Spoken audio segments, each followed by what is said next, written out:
আসসালামু আলাইকুম। আজকে দেখাবো আপনারা কিভাবে জুট মিলের জুট দিয়ে রান্না করবেন। তো আমার ভিডিওটা স্কিপ না করে পুরো ভিডিওটা দেখুন।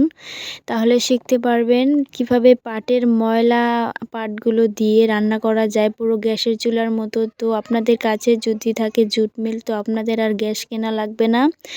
এইভাবে আপনারা রান্না করতে পারবেন। তো আপনারা দেখতেই পারতেছেন আমি কিভাবে কি করতেছি।